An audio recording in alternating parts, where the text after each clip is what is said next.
Hello, welcome back to our channel. तो CBSE 10th standard का हमने लीनियर इक्वेशन जो है वो शुरू करा हुआ था, जहाँ पे हम लोग सेकेंड एक्सरसाइज के सेकेंड रोमन नंबर तक पहुँच चुके थे। और कल वाले वीडियो में मैंने एक टेबल बना के दिया था जहाँ पे हम लोग कोएफिशिएंट्स के रेशियोज़ को, दो इक्वेशन के कोएफिशिएंट्स के रेशियोज़ को कंपेयर करते हुए बता सकते हैं कि अलजेब्रिक मीनिंग और ग्राफिकल रिप्रेजेंटेशन क्या होगा दो लीनियर इक्वेशंस का, है ना। और उसके बाद हमने ये भी पढ़ा हुआ था कि किसको कंसिस्टेंट कहना है, किसको इनकंसिस्टेंट कहना है। तो कंसिस्टेंट कब कहेंगे? जब आंसर आएगा तब कंसिस्टेंट होंगे इक्वेशंस, जब आंसर नहीं आएगा तब इनकंसिस्टेंट होंगे। जैसे कि फॉर एग्जांपल कल हमने जो टेबल पढ़ा हुआ था उसमें हमने देखा था कि पहला जो केस था वो था a1/a2 is not equal to b1/b2, जहाँ पे यूनिक सोल्यूशन हम लोग बोलते हैं इसको, है ना। तो यूनिक सोल्यूशन में सोल्यूशन आता है इसलिए वो कंसिस्टेंट हुआ। दूसरा जो केस हमने पढ़ा था वो था a1/a2 equal to b1/b2 is not equal to c1/c2। जब ऐसा कुछ आता है तो हम लोग बोलते हैं नो सोल्यूशन। अब जब सोल्यूशन नहीं आता तो इक्वेशंस इनकंसिस्टेंट होंगे। उसके बाद जो थर्ड केस हमने पढ़ा था वो था a1/a2 equal to b1/b2 equal to c1/c2, मतलब सारे ही एक दूसरे को इक्वल होंगे कोएफिशिएंट के रेशियोज। तो इस कंडीशन को हमने बोला था इन्फिनाइटली मेनी सॉल्यूशंस। तो यहाँ पे सॉल्यूशंस आते हैं इसलिए कंसिस्टेंट होगा। तो यहाँ पे यूनिक सोल्यूशन और इन्फिनाइटली मेनी सॉल्यूशंस पे कंसिस्टेंट होंगे इक्वेशंस, और नो सोल्यूशन पे इनकंसिस्टेंट होंगे। तो बढ़ते हैं अगले रोमन नंबर पे, रोमन नंबर 3, जो यही पूछता है हमको। रोमन नंबर 3 में कहा गया है comparing the ratios determine whether the equations are consistent और इनकंसिस्टेंट। ऐसा कुछ है थर्ड रोमन नंबर जहाँ पे मुझे कंसिस्टेंट है इनकंसिस्टेंट है ये बताना है, ठीक है। तो आसानी से बता देंगे। पहले 3 सब क्वेश्चन मैंने लिखे हुए हैं बोर्ड पे, तो शुरू करते हैं। कल मैंने एक चीज़ बताई थी कि स्टैंडर्ड फॉर्म जो है लीनियर इक्वेशन का वो ax plus by plus c equal to 0 भी है, या फिर ax plus by equal to c भी है। तो दोनों में से कोई भी स्टैंडर्ड फॉर्म हम लोग यूज़ कर सकते हैं। अगर ये यूज़ करना है तो दोनों इक्वेशन इसी स्टैंडर्ड फॉर्म में होने चाहिए, ये यूज़ करना है तो दोनों इक्वेशन इसी फॉर्म में होने चाहिए। हमने जो पिछला रोमन नंबर करा उसमें सारे क्वेश्चंस जो थे वो इस फॉर्मेट में थे।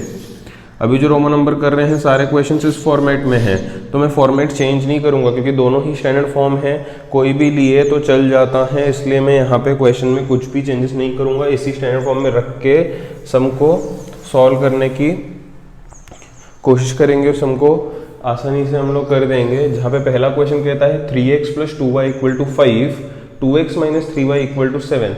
तो यहाँ पे दो इक्वेशंस मुझे दे रखे हैं। सबसे पहले मैं कंपेयर करके वैल्यूज लिखता हूँ उनके कोएफिशिएंट्स का। तो मैं लिखता हूँ